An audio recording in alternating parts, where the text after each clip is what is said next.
साथियों नमस्कार, जोहार। जीटी रोड लाइव में आपका स्वागत है। मैं हूं अभिषेक सिंह। पहला सवाल ये उठता है साथियों कि क्या कांग्रेस के अंदर सब ठीक ठाक चल रहा है। कहने के लिए राष्ट्रीय स्तर की पार्टी है कांग्रेस, लेकिन अगर आप पिछले आंकड़ों को देखिएगा तो किस तरह से कांग्रेस का जो संकुचन है वो बढ़ता जा रहा है।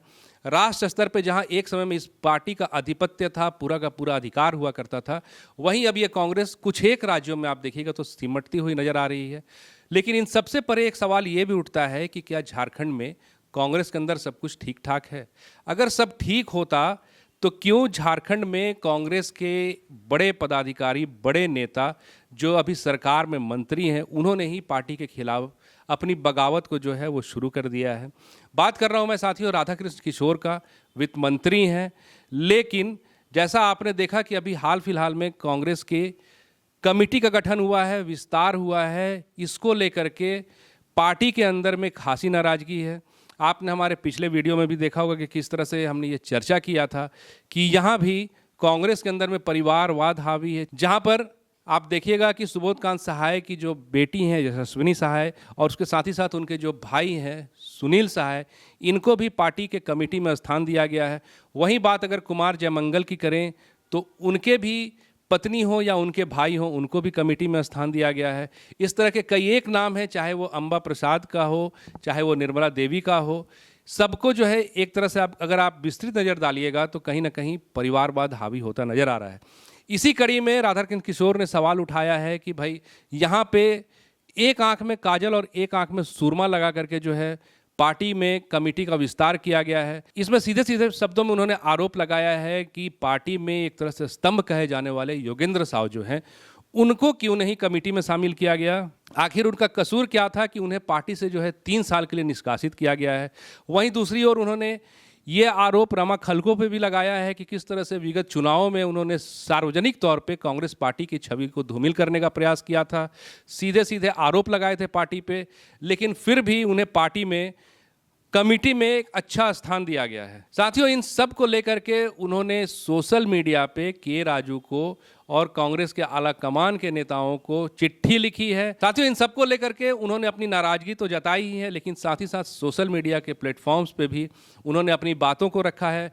हम एक बार चाहेंगे कि आपको ज़रूर पढ़ के सुनाएं कि आखिर राधाकृष्ण किशोर ने कहा क्या है, फिर हम आगे की जो बात है वो करेंगे। उन्होंने के राजू को संबोधित करते हुए लिखा है कि महाशय, झारखंड प्रदेश कांग्रेस के एक आंख में सुरमा और दूसरे आंख में काजल चरितार्थ हो गया है।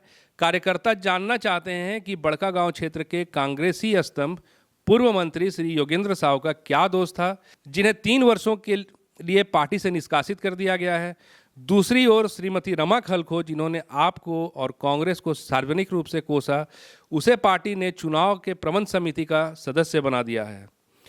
सर, 81 सीटों वाली झारखंड विधानसभा के लिए झारखंड प्रदेश कांग्रेस के कुल 314 सदस्यों की समिति कितना कारगर होगी, ये समय बताएगा।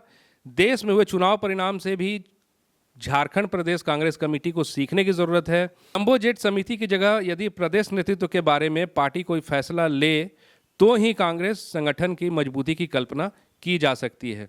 साथियों आपने सुना उन्होंने क्या कहा, और सीधा सीधा उनका जो आरोप है वो पार्टी के आला कमान पे है, पार्टी के प्रदेश अध्यक्ष पे है, मतलब सीधे तौर पे केशव महतो कमलेश पे है। उन्होंने ये बातें कही कि अगर टीम के सारे खिलाड़ी बहुत अच्छा खेलते हो, लेकिन अगर टीम का जो कप्तान है वो कमज़ोर हो, तब फिर उस टीम की जो परफॉर्मेंस होगी वो उतनी अच्छी नहीं होगी।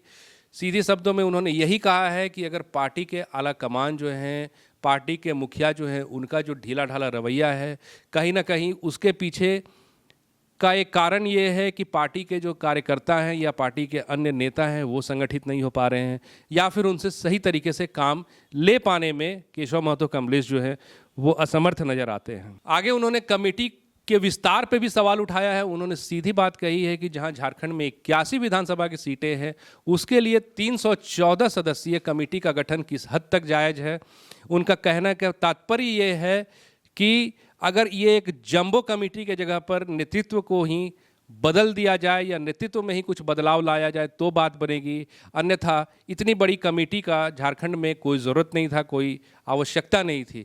इसके जवाब में के राजू ने भी ये बात कही, ये जो विस्तार है इसमें न सिर्फ प्रदेश को बल्कि जिले के साथ साथ में तमाम ब्लॉक का भी ध्यान रखा गया है और तमाम जो कमेटी के सदस्य हैं उनकी अपनी अपनी जिम्मेदारी और जवाबदेही भी जो है वो तय की गई है। आपको बता दें कि प्रशांत किशोर जो राधाकृष्ण किशोर के सुपुत्र हैं, उन्हें भी पार्टी में प्रदेश सचिव की जिम्मेदारी दी गई थी, लेकिन उन्होंने भी अपने पद से इस्तीफा दे दिया है।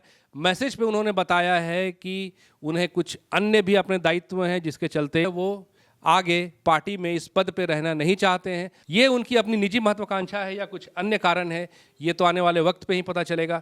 लेकिन अगर वर्तमान में कांग्रेस की बात करें तो आप देख रहे होंगे कि किस तरह से, चाहे वो आसाम हो चाहे वो पश्चिम बंगाल हो, कहीं पर भी गठबंधन में सामंजस्य नजर नहीं आया। जहां पे आसाम में कांग्रेस ने अकेले चुनाव लड़ा था, वहीं पश्चिम बंगाल में भी गठबंधन से खुद को अलग करते हुए अपने स्तर पर ताल ठोका था।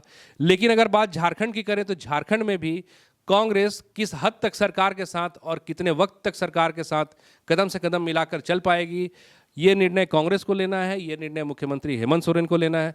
साथियों, आज के लिए बस इतना ही। जाते जाते आपसे वही आग्रह है कि अगर आपने हमारे चैनल को सब्सक्राइब नहीं किया तो ज़रूर कर लीजिए। वीडियो को हमारे लाइक शेयर और कमेंट जरूर कीजिए।